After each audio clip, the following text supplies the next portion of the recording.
If you want a great book to improve your podcast, I just came back across this little gem. It's Out on the Wire by Jessica Abel.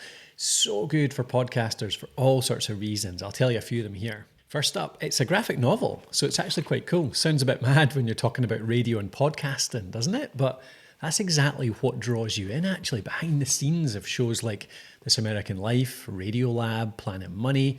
Shows you exactly how these masters craft their stories. The cool thing is that the stuff that these radio guys use is actually the things that we need as podcasters as well. So like you've got Ira Glass's approach in here to story structure. He talks about finding focused sentences that capture what your story is really about. If you can't sum up your episode in one clear sentence, you're probably not ready to record it yet. Then there's Jad Abumrad, I think I'm pronouncing that right, from Radiolab, chasing those moments of awe. That's what keeps listeners hooked, those moments where they go, I never thought of it that way. Then you've got Planet Money's Robert Smith about how to put interviewees at ease.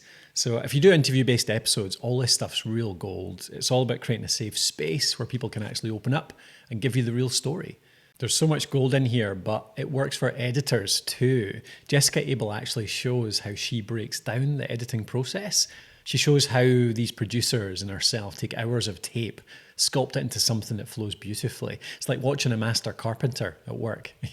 Every cut's got a purpose. So the book teaches you to think like a story architect, not just someone who chats into a microphone. So whether you're doing narrative podcasting or interview shows, there's a whole bunch of storytelling principles in here that could transform how you approach your content. So if you want to understand what separates great podcasts from, those really, really compelling ones that you just have to listen to, worth grabbing a copy. Your listeners will probably thank you for it. Let me know, have you read it? What storytelling techniques did you get from it that transformed your podcast? Would love to know in the comments.